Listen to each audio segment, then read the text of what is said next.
Shastri second year के प्रथम पत्र हिंदी साहित्य के रीतिकालीन काव्य संग्रह के अंदर मैं आज आपको केशव दास बता रहा हूँ।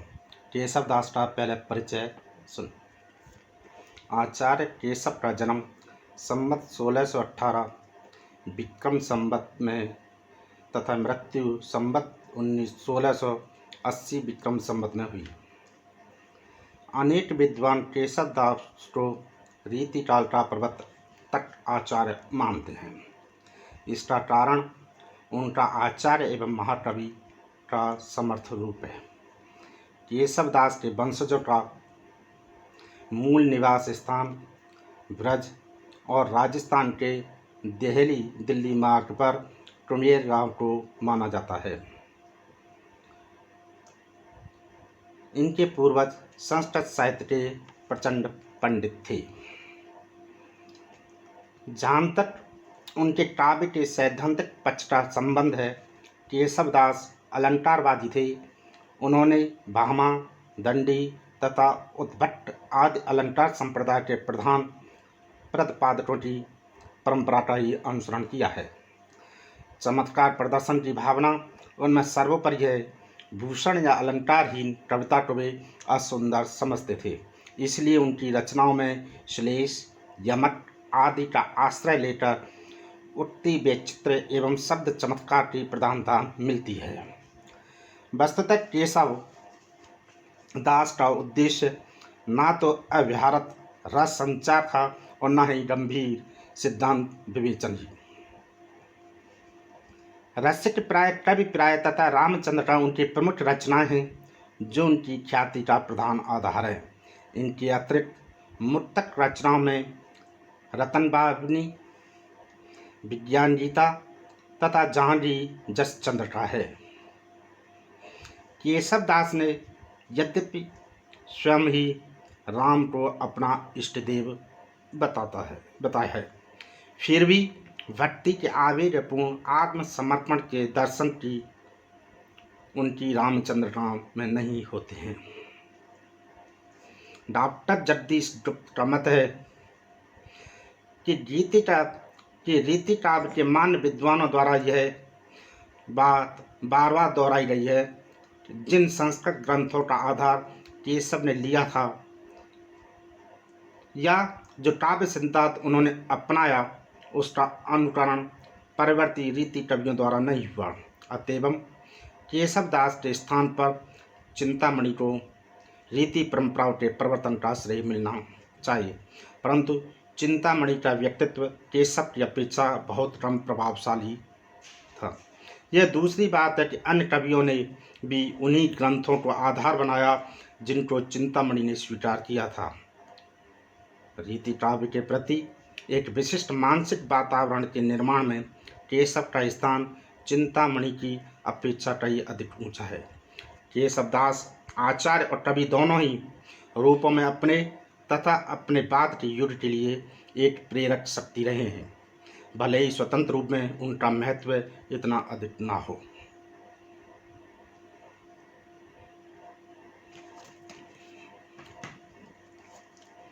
और रामचंद्र का राम वंदना। पूरन पुराण और पुरुष पुराण परे पर पूरन बतावे न बतावे और युक्ति को दर्शन देत जिन्हें दर्शन समझे ना। नेत नेत कहे वेद छाड़ भेद युक्ति को जान है कैसुदास अनुदिन राम राम रटत रहत न डरत पुनरुक्ति को। रूप दे अनमाई गुण दे गरमाई नाम दे महिमाई भक्ति दे मुक्ति को। देखें, केशव दास जी अपने रामचंद्र का में राम वंदना में करते हैं कि पूरन पुराण और पुरुष पुराण पर पूरन बतावे न उक्ति को। पहले कठिन शब्द देख लिया। पूरन पूर्ण पुरुष, पुराण पुरुष आप्त पुरुष होते हैं, पर पूर्ण संपूर्ण रूप से। दर्शन एक संख्या मान लीजिए, या सांख्य, योग, वेदांत, दर्शन इत्यादि। नीति कभी ऐसा नहीं अंत रहित जिसका कोई अंत ना हो। अनुदिन प्रतिदिन। अणिमा एक सिद्धि है, देही देती है। रामचंद्र राम में केशव दास जी राम वंदना करते हुए कहते हैं या भगवान राम की वंदना करते हैं कि वे या उनकी महिमा अवर्णनीय है। देखो, श्री राम की महिमा अवर्णनीय है तथा उनकी कृपा सब तरह से संपदा प्रदान करने वाली है। केशवदास जी कहते हैं कि पुराण अरो कि पूर्ण रूप से पुराण भी उस पुरुष को परिपूर्ण बताते हुए नहीं थकते हैं, अर्थात उन्हें पूर्ण ब्रह्म बतलाते हैं, ऐसा कुछ नहीं कहते। श्री राम फिर दर्शन देते जिन्हें दर्शन समझे न। श्री राम जिस रूप को सांख्य योग वेदांत और दर्शन शास्त्र दर्शन भी जिन्हें नहीं समझ पा रहे, केवल उन्हें नेति नेति अर्थात ऐसा नहीं है, अंतहीन है, जिनका कोई अंत नहीं है, वेद भी उनकी भेदों को नहीं पा सकते, जिनका स्पष्ट कर नहीं पाए, वेद भी उनके संबंध में वास्तविक तथ्य प्रकट नहीं कर सके और नेति नेति कहकर अनादि अनंत स्वरूप की ओर संकेत करते हैं। इस प्रकार भगवान श्री राम की या श्री राम की महिमा का वर्णन कौन कर सकता है। कवि कहते हैं कि मैं श्री राम हूँ, कहते हैं कि मैं हर बार हर क्षण रटता रहता हूँ। कैसे जानिए कैसोदास अनुदिन राम राम रहत तत् रहत न डरत पुन रुत्ति को रूप देही जन्माही गुण देही जन्माही नाम देही महिमाही भक्ति देही मुक्ति को। कहते हैं कि मैं भगवान श्री राम की महता पट्टवसला से अवगत रहते रात दिन प्रतिदिन 24 घड़ी राम नाम रटता रहता हूँ। मुझे इस बात की चिंता नहीं रहती कि मैं बार बार उसी नाम को रटकर पृष्ठ पोषण से पुनरुक्त कर रहा हूँ। मुझे तो इतना ही विश्वास है, भगवान राम की स्वरूप को चिंतन करने से अणमा सिद्धि की प्राप्ति होती है, उनके गुणों का बखान करने से धर्मा नामक सिद्धि और उनके नाम स्मरण से महिमा नामक सिद्धि प्राप्त होती है। उनकी भक्ति एवं स्तंभन करने से सभी सांसारिक बंधनों से मुक्ति मुझे प्राप्त हो जाती है, मिल जाती है।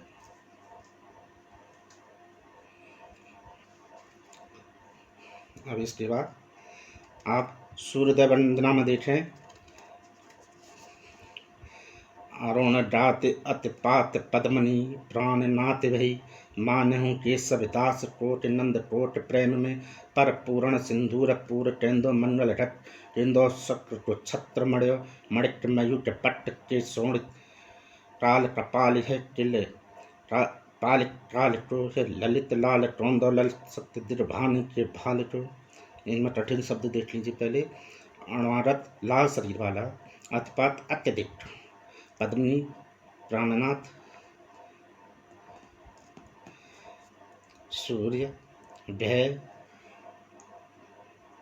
हुआ, कोट मतलब कमल, कोट माने चकवा, केंद्र माने अथवा, शक माने इंद्र, मण का मयूर पट मणियों से किरणों से बना हुआ वस्त्र, शोणित माने खून, किल माने निश्चय, कपाल माने मनुष्य की खोपड़ी, कपाल माने सेव या साधु, लत सुंदर, लसत शोभित, दृढ़वाणी माने दिशा रूपी स्त्री। केशवदास जी रामचंद्र राम में सुंदर वर्णन करते कहते हैं कि राम लक्ष्मण के विश्वामित्र के साथ जनकपुरी की सीमा में जब प्रवेश किया तो ऐसा लगने लगा जैसे प्रातःकालीन सूर्योदय हुआ हो। तब लक्ष्मण ने सूर्योदय का वर्णन किया है। यह प्रसंग उसी से लिए है। कवि केशव के वर्णन कहते हैं या लक्ष्मण कहते हैं कि प्रात के अणुणागत अतिपाल पद्मनी प्राण नाथ भई मानु केशवदास कोट नद कोट में, कि प्रातःकालीन सूर्य अत्यधिक लाल होकर उदय हो रहा है, उदित हुआ है, तो ऐसा प्रतीत होता हो मान लीजिए कमल और चटवा के हृदय में प्रेम उमड़ गया हो, चाहे बाहर आ रहा हो, या कोई मंगल घट जो पूरी तरह से लाल सिंदूर से रखा हो, अर्थात परिपूर्ण सिंदूर, परिपूर्ण रूप से सिंदूर से भरा हुआ पूर्व केंद्र मंगल घट जिंदो शक्र को छत्र मड़े मणि पट, अर्थात लाल सिंदूर से रंगा हुआ वो घड़ा बाहर आकर के इस तरह से दिखाई दे रहा है, या देवराज इंद्र का छत्र है जो मणियों के किरणों से चुने हुए वस्त्रों से बनाया गया है, के शोणित या फिर काल कपाल है, कपाल के काल को, यह ललित लाल केंदो लसत दिग्भान के भाल, या फिर वो ऐसा लग रहा है जैसे काल रूपी कपाल काल के हाथ में हाथ का कपाल है जो रक्त से भरा हुआ है, यह पूरब दिशा रूपी स्त्री के मस्तक के सुंदर मणि को शोभायमान हो रहा है। इसके बाद आप पंचवटी वर्णन देखें। फल फूलन पूरे तरवर धूरे टोटल टुल टल रब बोले अतमत मयूरी पिय रस पूरी बन बन प्रत नाचत डोले सारी सुट पंडित गुण गण मंडित भावना में अर्थ बखाने देखे रब नाहट शिव साहित मने मदन रत मधु जाने। इसके कठिन शब्द हैं। मत मद मस्त होठी, पिय रस दाम्पत्य रस, मदन माने कामदेव, रति माने कामदेव भी है, रति कामदेव की पत्नी का नाम हुआ, मधु माने बसंत। केशवदास रामचंद्र का पंचवटी के अंदर ये वर्णन प्राकृतिक शोभा का वर्णन करते हैं। जहाँ पर राम और सीता पहुँची हैं तो उस कारण उस पंचवटी की शोभा और भी अत्यधिक बढ़ जाती है, जिसका वर्णन है क्या। फल फूलन पूरे तरुवर रूरे टोटल टुल टलवर बोले अतमत मयूरी पिय रस पूरी बन बन प्रत नाचत डोले। कि पंचवटी के सभी वृक्ष फल फूलों से पूरी तरह से भरे हुए। वहाँ कोयलों का समूह मधुर स्वर गूंज रहा है, अर्थात वहाँ बहुत ही सरस प्राकृतिक वातावरण बना हुआ है। मोरनियाँ मदमस्त होकर दाम्पत्य रस का परिपूर्ण होकर के नाच रही हैं। इस तरह पंचवटी के हर कोने में वह डोलती हुई पंख फैलाकर आनंद व्यक्त कर रही हैं। सारी सुट पंडित गुण गण मंडित भावना में अर्थ बखाने देखे रघुनाथ सीय सायक मन मदन रत मधु जाने। क्या पंचवटी मैना तोते मानव वाणी का अनुसरण कर रहे हैं, मानवीय गुणों से शोभायमान हो रही हैं। वे जो कुछ अंकुरात्मक शब्द कहते हैं उनके व्याप्त भावों के अर्थ का भी बखान करते हैं। उस पंचवटी में सीता के साथ राम ऐसे शोभायमान हो रहे हैं कि मानो कामदेव अपनी प्रिय पत्नी रति के साथ में वहाँ आए हुए हों और संपूर्ण प्रकृति में बसंत ऋतु का संचार होने लगा हो। कवि कहते हैं राम और सीता के उपस्थिति से पंचवटी की प्राकृतिक सुषमा और भी बढ़ गई है। वहाँ के पशु पक्षी सचेतन अचेतन आदि सभी प्रसन्नता व्यक्त करने लगे हैं।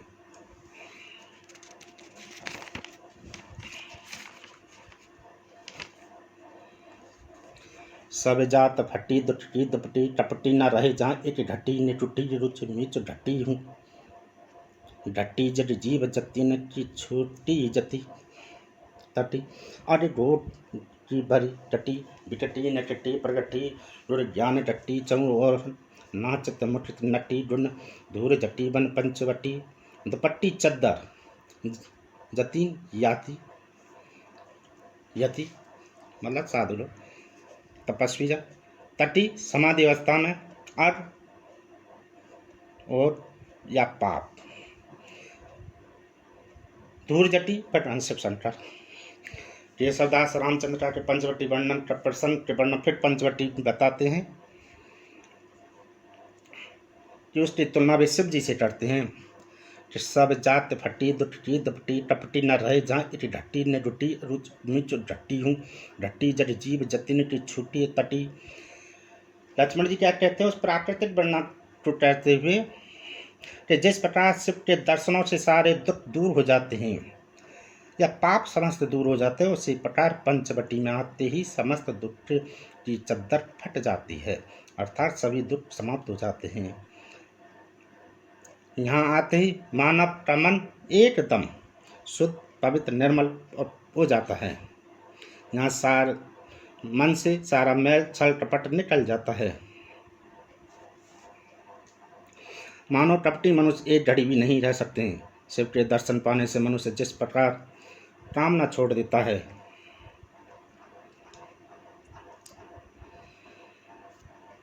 उसी प्रकार शिव के दर्शन पाने से मनुष्य जिस प्रकार की मुक्ति कामना छोड़ देता है, ब्रह्म का साक्षात्कार करने के लिए समाधिस्थ होने उसी प्रकार पंचवटी के पवित्र प्रवेश में आकर मनुष्य की मरने की रुचि भी घट जाती है। यति लोग भी समाधि अवस्था भी छूट जाती है, अर्थात पंचवटी के प्राकृतिक सौंदर्य को देखकर मानव की सभी भौतिक और आध्यात्मिक कामनाएं खत्म हो जाती हैं और उनके मन को परम शांति प्राप्त होती है। अज ओर की बेर चट्टी बिचटी निठटी प्रगटी जो ज्ञान जट्टी चौ ओरन नाचत मुक्त नटी जुन धूल जट्टी बन पंचवटी। फिर क्या कि इस पंचवटी में प्रवेश करते ही पापों की समस्त बेड़ियां भी कट जाती हैं। शीघ्र ही भारी ज्ञान की जो गठरी प्रकट हो जाती है, अर्थात इस वन में आने पर व्यक्ति के समस्त पाप बंधन मुक्त हो जाते हैं। वह ज्ञान प्राप्ति की ओर बढ़ने लग जाता है, महाज्ञानी बन जाता है। यहाँ मुक्ति की इच्छा से नटी के समान चारों ओर नाचती है, अर्थात यहाँ का वातावरण सब प्रकार के सांसारिक चिंताओं तृष्णाओं से मुक्ति दिलाकर इस प्रकार दिलाने वाला है। इस प्रकार पंचवटी में शिव जी के सभी गुण विद्यमान हैं। यह वन निश्चय शिव जी के समान है। जिस प्रकार से शिव जी के दर्शनों से मानव को सभी प्रकार के पापों से शांति मिलती है, उसी प्रकार मुक्ति मिलती है, वैसे इस वन पंचवटी में भी अनुभूति होती है।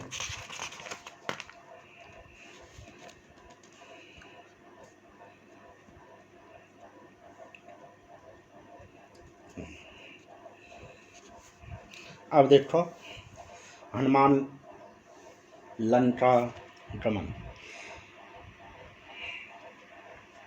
हरि कैसो वाहन की विधि कैसो हेमहंस लीट सी लिखत नभ पाहन के अंक को तेज के निधान राम मुद्र का विमान केंद्र लक्ष्मण को बाण छूट रावण निशंक को गिर गज दंड ते उड़ान्यो सुवर्ण अली सीता के पद पंकज सदा कलंक रंक को हवाई सी छूटी कैसो दास आसमान में कमान कैसो डोला हनुमान चले लंक को।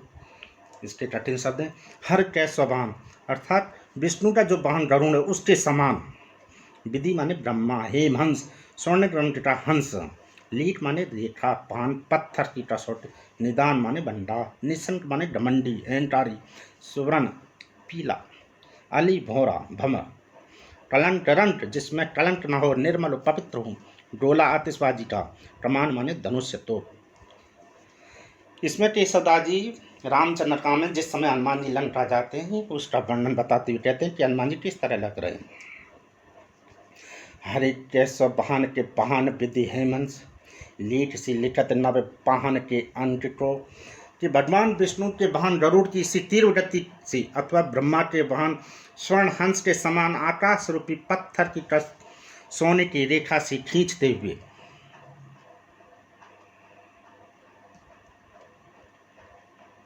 हनुमान जी आकाश में उड़ गए, अर्थात शक्ति शौर्य संयम के तेज के भंडार हनुमान मानो राम के द्वारा